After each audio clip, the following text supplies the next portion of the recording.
Hello, everyone. It's time for another video interview with a veteran business and executive coach. Today, we're going to meet with James Pagano in Charlotte, North Carolina. You're going to learn a lot about what it takes to succeed in coaching, as well as how to sell coaching, and how can you be better at time management. It's one of James's areas of focus. So let's now meet James Pagano.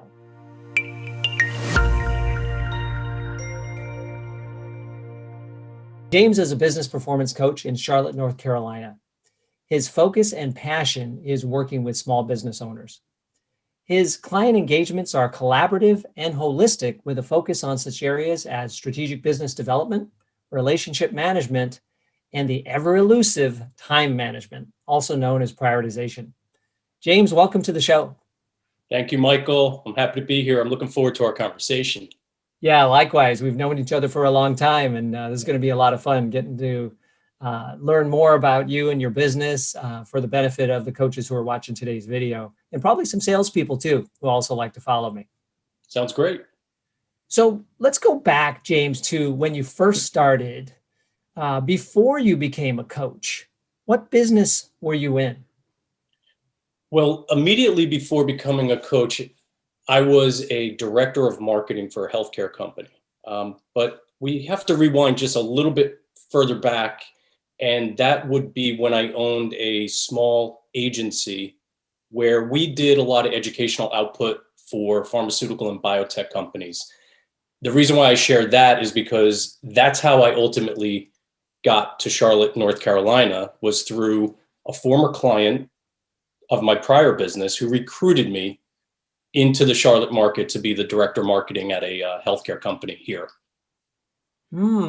Okay, so that's what took you to Charlotte. And Yes. then what took you from that job into being a coach? Why the change? Well, another reason why I wanted to share with you that I owned a business prior to coming to Charlotte is because that is what ultimately drove me into coaching. My ultimate desire at the time was to get back into business for myself. So you've owned a business for a long time as well, Michael, so you get it, right? So it's in my blood. And, you know, being inside of a corporate environment was great. I learned a lot. I developed professionally beyond what I could have done on my own as a business owner, but I knew it was time. I knew it was time to get back out into the world of entrepreneurship. And that's where I discovered coaching. But surprisingly enough, it really wasn't even coaching that I thought I was looking for, but more like training and sales training, because I had a lot of experience in that. I did a lot of that.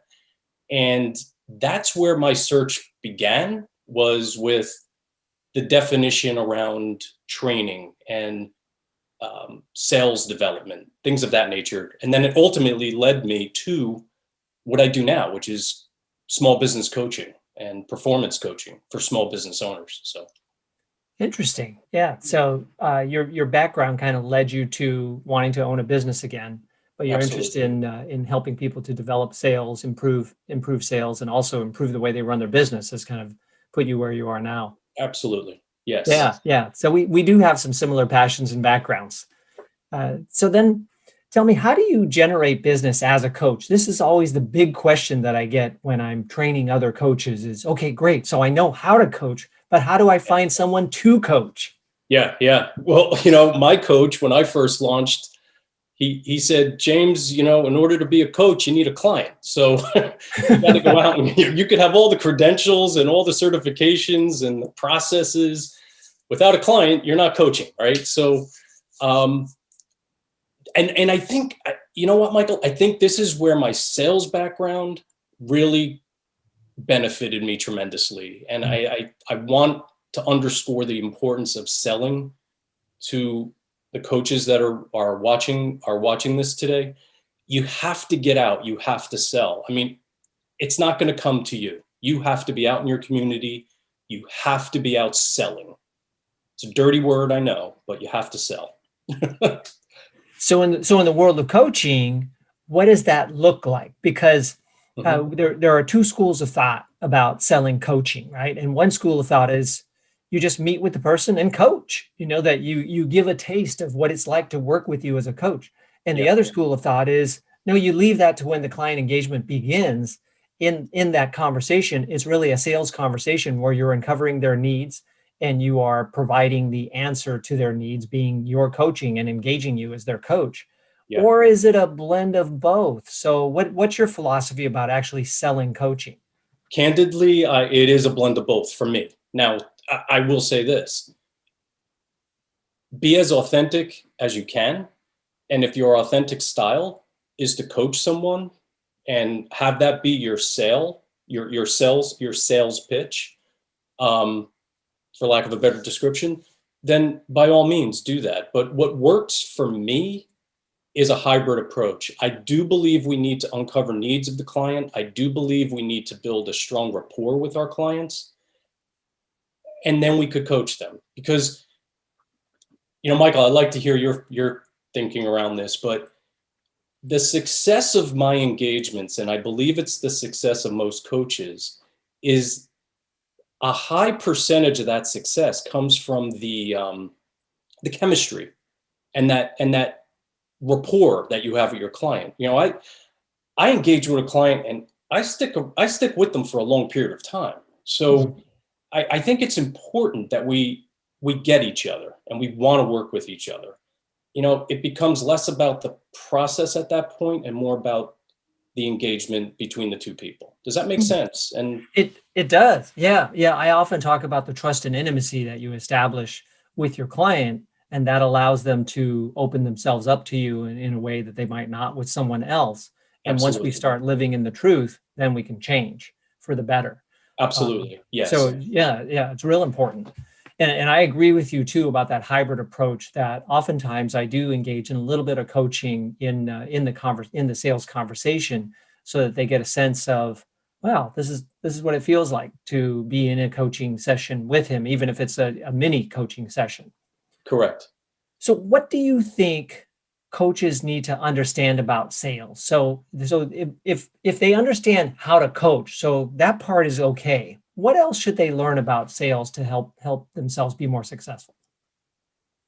Well, I think you have to have a process in mind as far as what sales looks like for you. And I touched on a couple as we were just talking about it. I mean, we have to uncover the needs of the client and Mhm. build rapport. I think those two are foundational in a sales process. So think about it. If you're out and about and you're meeting with people, you want to have conversation about them and their business, and you want to get to know them, and you want to find that common ground. What is it about them that resonates with you, and what is it about you that resonates with them, right? That's building rapport. We have to get there. And I think again, it goes back to authenticity. Who are you? Who do you really want to work with? Um, is a great place to start from a sales process. Let's not try to be everything to everybody, because it's not going to work. It's not going to fit. It's not going to feel right. So start with that rapport building, have conversation. And here's something that we all have to do as coaches, and we have to do it as salespeople, is listen. So don't just throw a question out there in anticipation of what's coming next, and let it happen. Just enjoy the conversation. And I think that's a first vital step for a sales process. And then through that rapport building is when you start to develop a connection, but also now you have permission to enter their world and start to ask questions to uncover what is it that they need from you, right? And can you deliver what they need? So I think we have to combine those first two elements as vital first steps of process around sales. Interesting. Yeah, yeah. I'm hearing establish their needs, listen carefully, build a connection and rapport with the client, and enjoy the process. I mean, Well, I like that. Yeah, and I relaxing. and I think that's where a lot of people struggle. They create this barrier where they think they have to have all the answers, all the solutions, all the like up front, as opposed to just letting organically take hold. Because to me, that's the best conversations. That's the best way to discover who you're going to work with, who this prospect is. Um, have fun. Yeah, you said it. Have fun with it. Mhm. Enjoy it. Because if you can't enjoy the initial conversation you're having with prospect, how enjoyable is it going to be to work with them? Because you're going to get into their world and you're going to have to dig deep. And that's where, from a sales process, I think you could help that along just by being natural, be authentic, have a conversation. Yeah, yeah, I like that a lot. I'm actually having a sales conversation with a prospective client a few hours after we record this interview. So I'm going to take some of these tips into that conversation, James. I think I'm going to have a Good. better one this morning. I'm going to enjoy it instead of feeling any pressure around it. So thanks for that. Yeah, So here's the next question for you. sure. Why do clients hire you versus another business performance coach, and maybe even one in Charlotte? These days, Yeah. we can coach people around the world through these virtual mediums. But many people, especially people in small business, like to work with a coach in their community. At least that's been my experience. But why you, James? And the reason I ask this is because this is another area that many coaches struggle with: is how do I differentiate myself from other coaches? I think, you're hitting on something tremendously important for when you're out there marketing yourself as a coach. Again, I said it earlier, trying to be everything to everybody is not a recipe for success. It just doesn't work. People want to work with you for who you are and what you do. So be authentic, lead with that. And I believe people are working with me because of the background I have with business ownership. This is actually the third business I've owned in my life.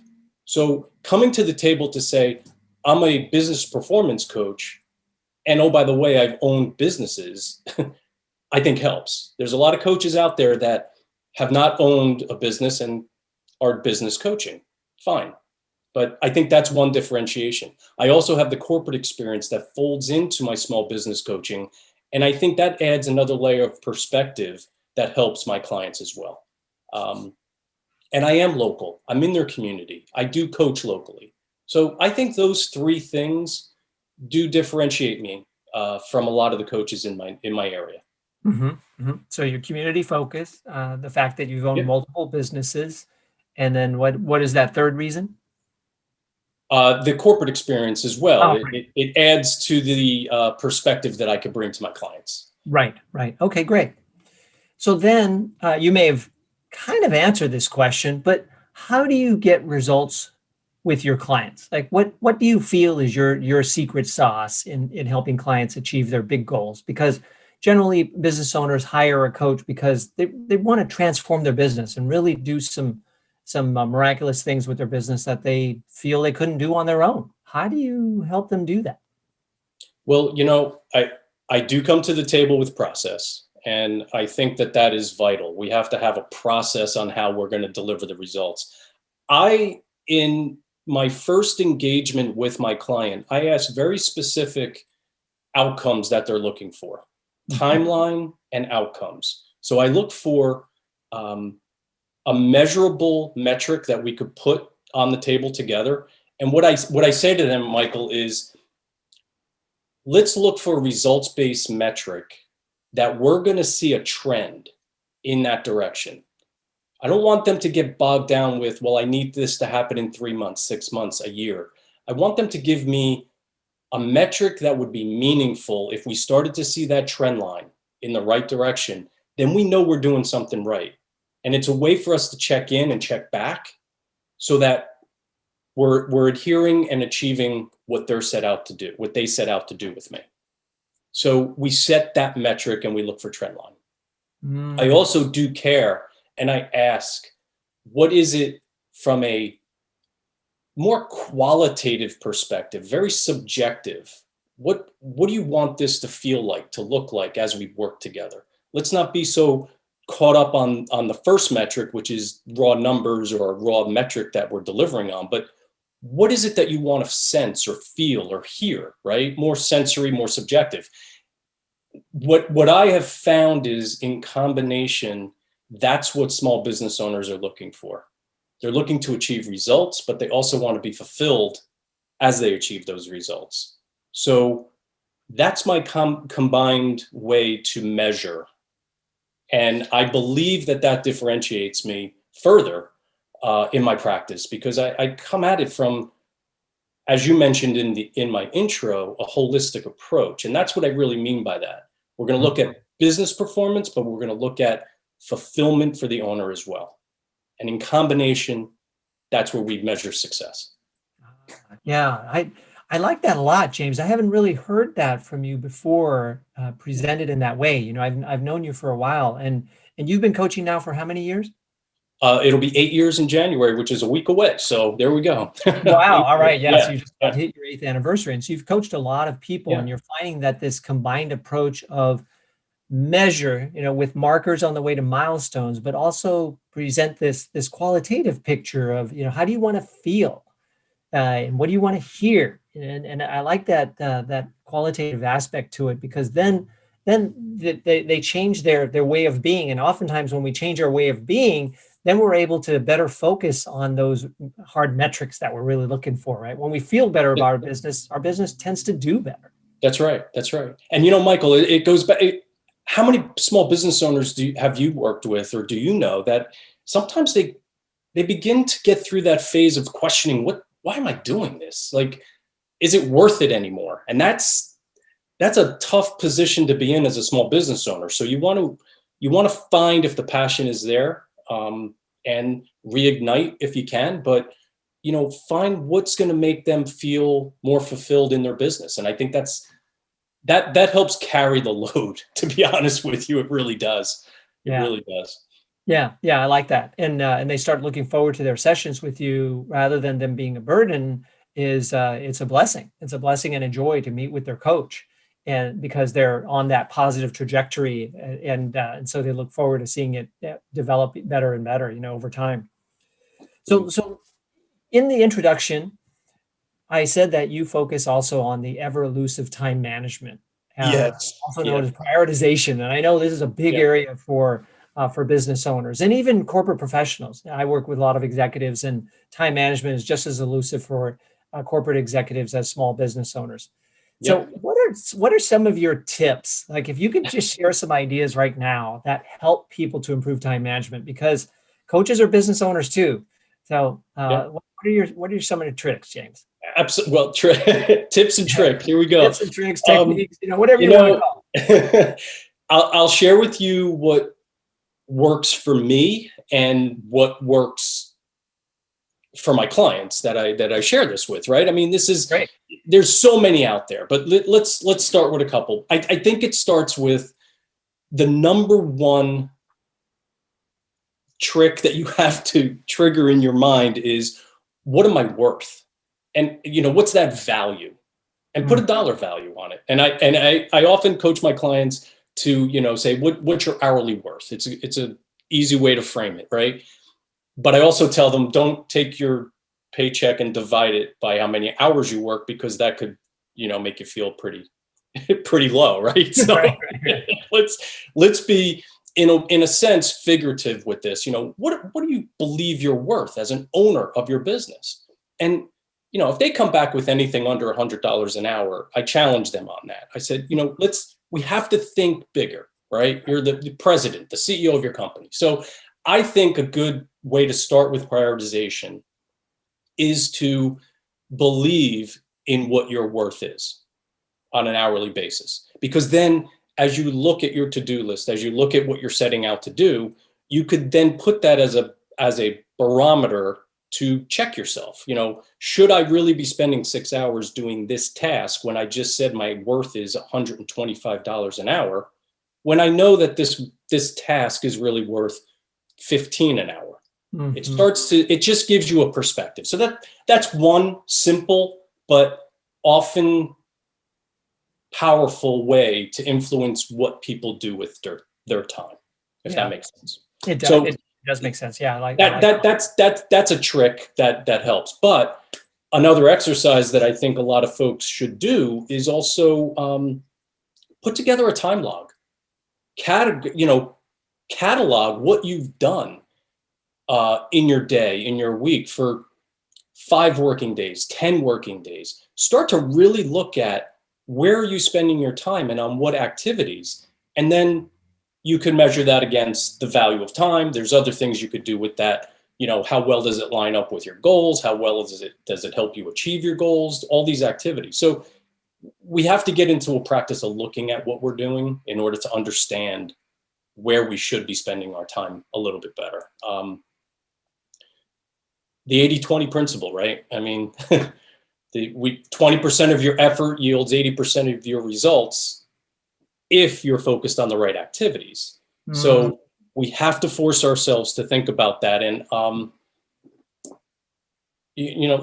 if I could go another step further, the matrix that Stephen Covey shared in his 7 Habits of Highly Effective People, the important and the urgent matrix, right? Where does your time fall, right? If we could fall in one of those 4 boxes, I actually believe there's another dimension, and that dimension is long-term impact. So many small business owners, they'll do a task because they'll say, well, it's easier for me to do this. It's just easier for me to do this rather than asking somebody else to do it for me.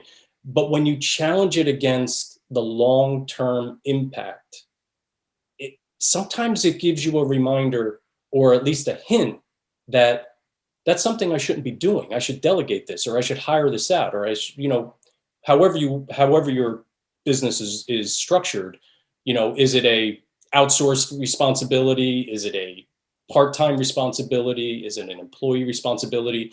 But I think that makes you more aware of where your time should be allocated as well. Wow. So I know I'm covering a lot here. You are. But I think they all kind of meld together, and really it's value of your time, where you should be working. And it's an exercise in that.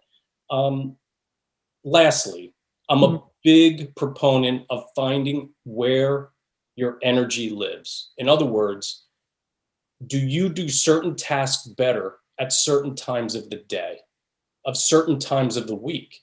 So if having a sales conversation with a prospect is a really, really highly important prioritization for you that day, don't schedule it at a time of day that you have low energy. Does that make sense? We have to be very aware of when we perform at our best, and put your highest value tasks around that time frame. Yeah. Oh, I totally agree with that. There's a recent book written by Dan Pink called When, and Dan talks about the importance of timing.